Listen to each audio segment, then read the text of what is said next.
देखो, हर चीज का एक स्थान होता है। वो नारों का भी स्थान है, वो ये नहीं है।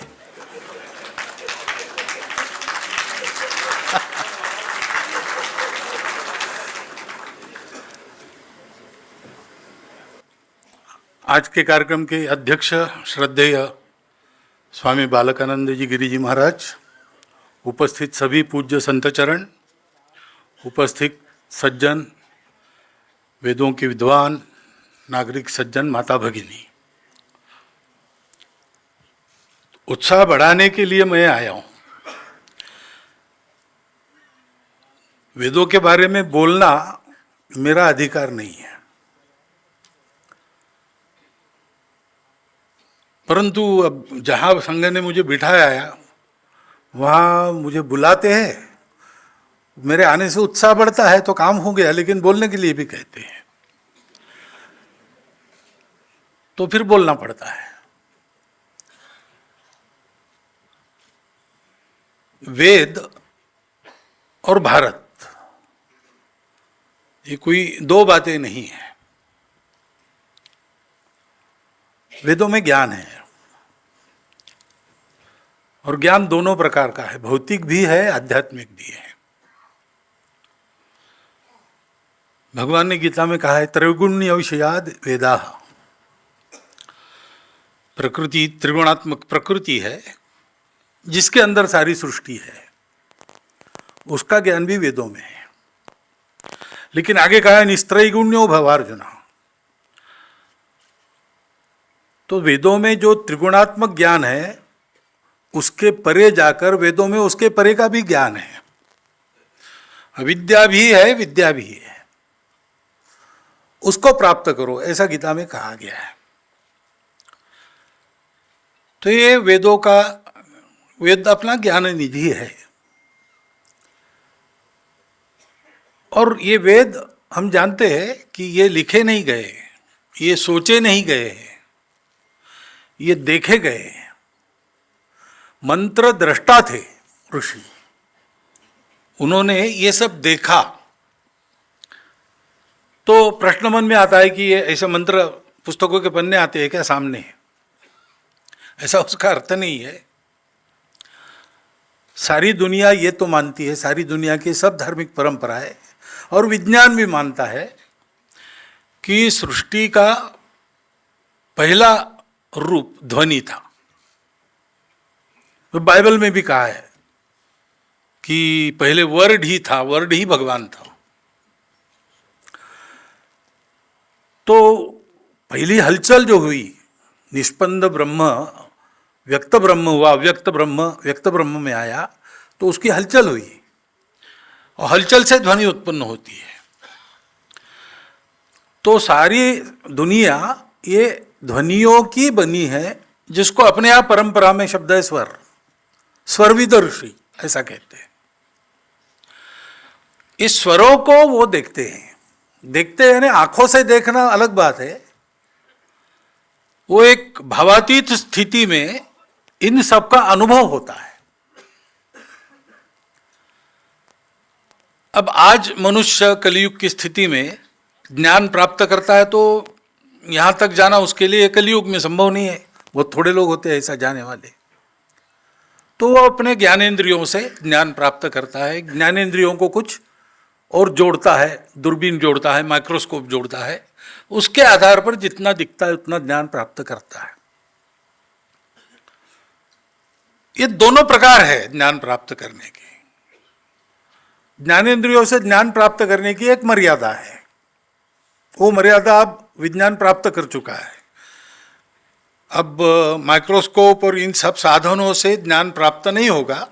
विज्ञान कहता है कि अब हमको प्रकाश के वेग से ज़्यादा जाने वाला कोई साधन चाहिए। ऐसा साधन दूसरा नहीं है, वो मनुष्य का मन ही है। और ये भी कहते हैं वैज्ञानिक कि मन को इस प्रकार बनाना है ज्ञान का साधन, तो वो ग्रंथों के भी नाम लेते हैं, पातंजल योग सूत्र, योग वासिष्ठ, ऐसे ग्रंथ हमको पढ़ने पड़ेंगे, वो कहते हैं। क्योंकि ये जो दूसरी पद्धति है कि इंद्रियातीत होकर भाव जगत में सृष्टि के सृष्टा भाव के साथ तन्मय होना और उसके आधार पर सब देखना, अंग्रेजी में जिसको इंट्यूशन कहते हैं। इंट्यूशन बहुत निम्न अवस्था है इस प्रक्रिया की। ऐसा ज्ञान हमारे पूर्वजों ने प्राप्त किया, क्योंकि पहले तो स्वाभाविक रूप से मनुष्य बाहर खोजता है। बाहर खोजने के वही साधन है, आंख है, कान है, नाक है, वो वही सारे पंच इंद्रियों के विषय उसके आधार पर चलते हैं। सारी दुनिया ऐसा ही कर रही थी सुख के खोज में। लेकिन जब उसमें सुख मिलता नहीं, शाश्वत कोई बात मिलती नहीं, टिकने वाली कोई बात मिलती नहीं है, ऐसा जब प्रतीत हुआ तो बाकी दुनिया में लोगों ने खोजना बंद कर दिया, ये समझ के कि ऐसी कोई एक चीज है ही नहीं है, कोई शाश्वत सुख वगैरह नहीं है, सृष्टि नाशवान है, सुख के साधन कम है, खाने वाले बहुत ज़्यादा है, इसलिए स्पर्धा है, आपस में लड़ो मरो लेकिन सुख से जियो। सुख प्राप्त करने की क्षमता बढ़ाओ और सुख प्राप्त करने के लिए जो समय भगवान ने दिया है उसको बढ़ाओ, ज़्यादा जियो और ज़्यादा उपभोग करो, यही जीवन है, उसके लिए शक्ति की आवश्यकता है।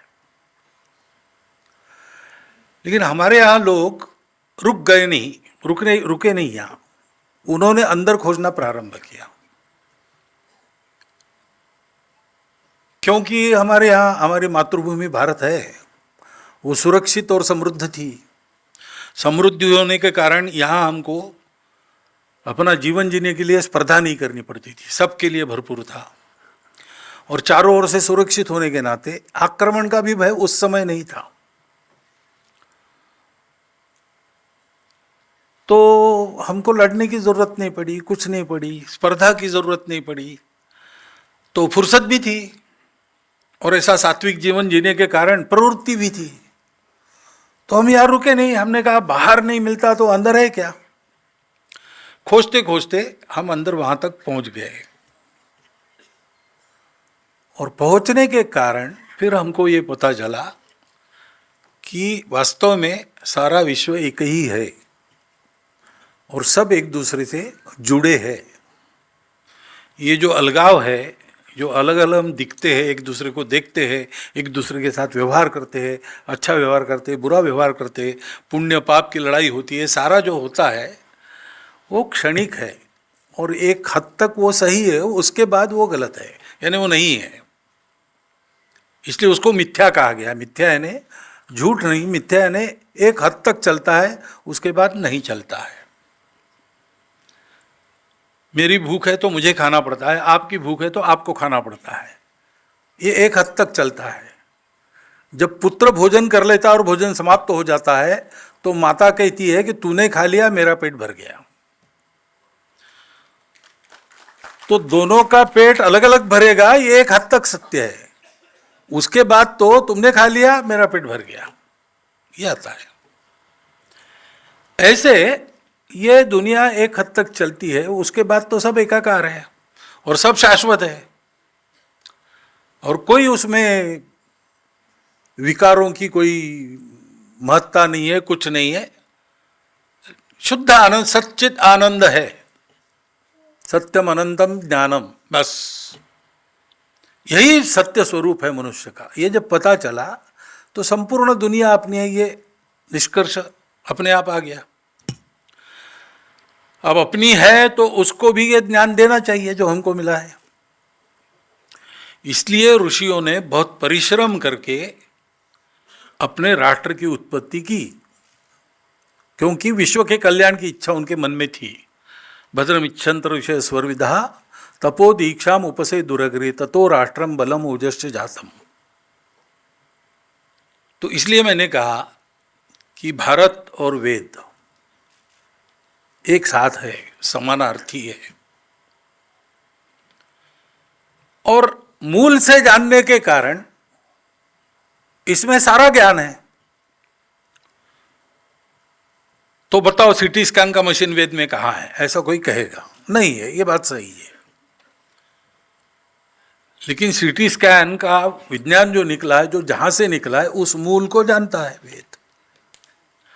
और इसलिए उस आधार पर चिंतन करने से हमारे भी विद्वानों ने बहुत बहुत पहले, विज्ञान के जन्म के सैकड़ों वर्ष पहले, सूर्य से पृथ्वी का अंतर कितना है वो बताया है। वो है वेदों में। सूर्य किरण को सूर्य से निकलकर पृथ्वी पर आने में कितना समय लगता है उसका उल्लेख है वहां पे। वेदों के मंत्रों में गणित मिलता है। मैंने एक पुस्तक पढ़ी, रुद्र कहते हैं, उसमें चमक है तो एक अंश में, तृतीय अंश में ऐसा है, विषम संख्या है। दूसरी जगह द्वितीय से 2 से शुरू होता है, 2, 4, 6 ऐसा चलता है। तो पुस्तक बताती है कि एकम च में वगैरह घन और घनमूल का फॉर्मूला है, क्यूब और रूट, और वो 2, 4 वाला जो है वो वर्ग और वर्गमूल का फॉर्मूला है। उन्होंने गणित करके बताया, पूरी एक छोटी सी पुस्तिका। अब ये है उसमें। तो इसलिए हम वेदों को ज्ञान निधि कहते हैं। और वो केवल भौतिक जीवन का निधि नहीं है, आध्यात्मिक जीवन का भी निधि है। इसलिए संपूर्ण समाज के लिए जीवन विद्या वेद है। इसलिए हम कहते वेदोखिलम धर्म मूलम, क्योंकि जीवन की धारणा धर्म के कारण होती है। एक मनुष्य जीता है, उसको स्वस्थ रहना है, वो ज्ञान चाहिए। शरीर, मन, बुद्धि, आत्मा के साथ रहे तब आदमी जीवंत रहता है। ये बिगड़ गया संतुलन, संबंध, तो विक्षिप्त हो जाता है। समाप्त हो गया तो मर जाता है। ऐसे ही मनुष्य को भगवान ने पेट दिया है तो भरना है, इंद्रिय दिया है तो उनकी जो स्वाभाविक भूख है उसको पूरा करना है। सामान्य मनुष्य को तो यही है, आहार निद्रा भय मैथुनंच, ये छूटा नहीं है। पशुओं के साथ वो भी है। तो उसके लिए अर्थ पुरुषार्थ है, काम और पुरुषार्थ है अपने आप। लेकिन ये हमको उपभोग के तरफ न ले जाए, ये हमके जीवन के सार्थक के तरफ ले जाए, सत्यबोध की तरफ ले जाए। इसलिए जो अनुशासन चाहिए, इनमें जो संतुलन रखना चाहिए, धर्म उसको देता है और मोक्ष की तरफ ले जाता है। इसलिए चारों पुरुषार्थों को जब हम बोलते हैं, उल्लेख करते हैं, तो पहले धर्म का नाम लेते हैं, धर्मार्थ काम मोक्षं च विंदति। क्योंकि मोक्ष प्राप्त करना है तो भी धर्म का अनुशासन चाहिए। और संन्यास आश्रम में ऐसा है, मैं सुनता हूँ, आपको ज़्यादा मालूम है कि अगर सन्यासी को समाज में रहना है तो नियम है।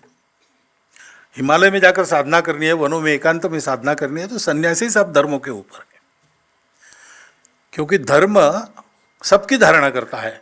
अकेले के अगर एक व्यक्ति होता तो उसको आवश्यकता नहीं थी, क्योंकि किसी के साथ उसको नहीं रहना है। जब साथ रहना है तो मनुष्य को समूह के साथ रहना ही है, परिवार में रहना ही है। मानव समूह को सृष्टि में रहना है, सृष्टि के साथ रहना है। और मानव समूह और सृष्टि तीनों को ये विश्वरूप जो भगवान है उसी के सानिध्य में रहना है। और साथ रहना है तो धर्म चाहिए। ये धर्म ऐसे सबको जोड़ता है, जोड़े रखता है, ऊपर उठाता है, उन्नत करता है और श्रेय की ओर ले जाता है, प्रेय में से श्रेय की ओर ले जाता है। इसलिए धर्म सारे जीवन का आधार है। उसके अनेक अर्थ भी है। इसलिए फिर जीवन ठीक रहने के लिए जो कर्तव्य करने पड़ते हैं उसको भी धर्म कहा है। राजा धर्म है, पुत्र धर्म है। जीवन ठीक चलने के लिए साथ में रहना है तो एक दूसरे के स्वभाव का परिचय होना चाहिए, और जिसका जो स्वभाव है उसके आधार पर उससे व्यवहार करते हुए उसको ठीक रखते बनना चाहिए। इसलिए स्वभाव को भी धर्म कहा गया है। पानी का धर्म है बहना, अग्नि का धर्म है जलाना। लेकिन इस धर्म का ज्ञान वेदों से आता है, क्योंकि वेदों का मूल सत्य में है। इसलिए हमारे यहाँ कहते हैं अपौरुषेय है, ये भगवान के निश्वसित है। यानी सृष्टि हुई, उसके साथ उसके स्वर आए तो वेद भी आए।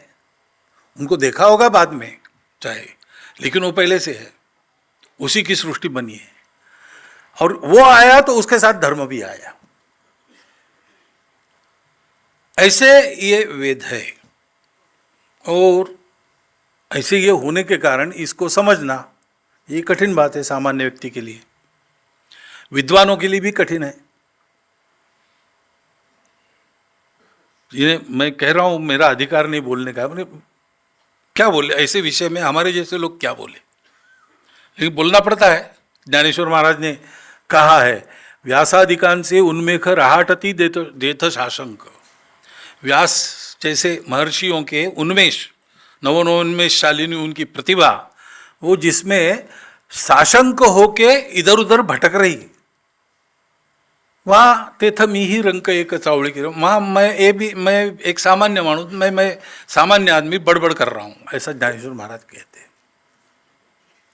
तो ऐसा करना पड़ता है, तब करना पड़ता है। परंतु इसका अर्थ, अब ये अर्थ भी बुद्धि की बात नहीं, केवल शब्दार्थ में जाएंगे तो क्या क्या सोचेंगे पता नहीं। वेदों का अर्थ जिसको प्रतीति है वो ठीक बता सकता है। संत तुकाराम महाराज हो गए तो उन्होंने ऐसा कहा, वेदांचा अर्थ आमासी ठावा। वेदों का अर्थ हम ही जानते हैं, क्योंकि वेद जहां से आए हैं उसके साथ जो साक्षात है वो जो बताएगा वो अर्थ है। तो जो वेदों का जीवन जीते हैं, वेदों का जीवन जीने वाले जो है वो अर्थ बताएंगे तो फिर ठीक होगा। और हमने सुना भी, सातोळे जी का जीवन वैसा था, सातोळेकर जी का। उन्होंने वेद शास्त्र के अनुसार अपने जीवन का निर्वाह किया, तो उनको उसके बारे में एक अनुभूति थी, और इसलिए वो कह सके कि मैं 100 वर्ष पूरे करके फिर जाऊंगा। कुर्वन्ने वेह कर्माणि जीजी विशेष छतसमा, ये हमारी घोषणा है, वैदिक घोषणा उपनिषद में है। तो उन्होंने उसके आधार पर कहा और वैसा करके दिखाया। वो उनका लिखा हुआ भाष्य, सुबोध भाष्य, वो अगर प्रमाण भाष्यों में एक माना जाता है तो उसमें आश्चर्य की कोई बात नहीं, क्योंकि उनकी वो गति थी, उसमें अनुभव के आधार पर, प्रतीति के आधार पर थी। उसको, क्योंकि ऐसे जो लोग होते हैं वेदों को जीने वाले या प्रतीति के आधार पर जीने वाले, वैसे इस दुनिया से उनका कोई प्रयोजन न रहने के बाद भी एक स्वाभाविक अपनेपन की जो लोकोद्धार की उर्मी रहती है, उसके लिए वो अपना जीवन जीते हैं। इस दुनिया से उनको लेना देना नहीं है तो भी अपना कर्तव्य यहाँ पर करते हैं। तो उन्होंने ये लोगों के जानकारी के लिए, उनका ज्ञान बढ़े, उनको परिचय ठीक हो, अर्थ पता चले, जीवन कैसे जीना ये पता चले, इसलिए ये सारी बातें लिखी। सर्वोतोपरि हमारे लिए सुगम है और उपयोगी है, क्योंकि वेदों में सारी बातें हैं। संगठन का उल्लेख बहुत बार हुआ, तो संगठन मंत्र भी वेदों में, संगच्छध्वम संवदध्वम। हम संघ में नित्य बैठक के प्रारंभ में वो कहते हैं। संगठन कैसे बांधना, इसका एक फॉर्मूला है, वो थोड़े शब्दों में, जिसके लिए हम 20-20 दिन के वर्ग लगाते और भाषण देते रहते हैं, और सूत्र रूप में उसमें बताया है। ऐसी बहुत सी बातें उसमें हैं, सब प्रकार के शास्त्र उसमें से निकाले जा सकते हैं। अंग्रेजी में कहते हैं डिराइव, उसमें लिखे नहीं है, लेकिन आप उसका मनन करेंगे तो आप उन शास्त्रों को फिर से जीवित कर सकोगे। उसका अवगाहन करेंगे तो हर एक शास्त्र में अवगाहन करने की आपकी प्रतिभा पूर्ण बनेगी। ऐसे यह ग्रंथ है, और इसलिए स्वाध्याय मंडल पारडी को वास्तव में हम सब लोगों ने केवल हृदय से धन्यवाद नहीं देना चाहिए, वो कैसा आगे बढ़े इसको भी देखना चाहिए। क्योंकि इतना उत्तम कार्य उन्होंने किया है कि हमारा जो श्रेष्ठ ज्ञाननिधि है, जो तीनों काल में सुसंगत है, सदा सर्वदा रहेगा और विश्व की सभी ज्ञान प्रणालियों का जिसमें आधार है। ये भी मैं बहुत जिम्मेवारी के साथ बोल रहा हूँ, क्योंकि प्रतीति वाले लोगों ने इसको बताया है। महाराष्ट्र में एक संत हो गए गुलाबराव महाराज, पुराना नहीं अभी हो गए, तो 90 साल में उनकी दृष्टि चली गई। दूर देहात में रहते थे, पढ़ने लिखने का बहुत ज़्यादा प्रश्न नहीं था, लेकिन वो ऐसे हो गए कि जर्मन ग्रंथ, स्पेनिश ग्रंथ, अंग्रेजी सारे ग्रंथों मुखोद्गत थे उनके। वो बता सकते थे, बात करते, विद्वान आते थे, बात करते थे। वो उधर जाओ, वो एक नीला पुस्तक है अलमारी में, नीला, उसको निकालो, उसके 500वें पेज पर चौथी लाइन वो पढ़ो, प्रमाण मिल जाएगा। इतना उनका था। वो अपने को ज्ञानेश्वर महाराज की कन्या कहते थे। उन्होंने अपनी जो ग्रंथ रचना की है उसमें उन्होंने विश्व के सारे पंथ संप्रदायों के मूल में वेद कैसे है ये सब प्रमाण दिखाया है। तो जो जानकार है वो जानते हैं, और जो जानकार नहीं है वो अपनी अपनी बुद्धि के अनुसार वाद विवाद करते हैं। वाद विवाद में हमको जाना नहीं, उससे किसी का फायदा नहीं। लेकिन हम लोग श्रद्धालु है, हमारे पास ये निधि है, ये हम जानते हैं, तो उसके आधार पर हम उसको पढ़ें, हम उसको जीवन में उतारें, और जितने अधिक लोगों को उस ज्ञान का लाभ दे सकते हैं, उनका जीवन वैसा बना सकते हैं, उतना करें। इस दृष्टि से आज फिर से इन सब ग्रंथों का बहुत सुंदर रूप में मुद्रण फिर से हुआ है।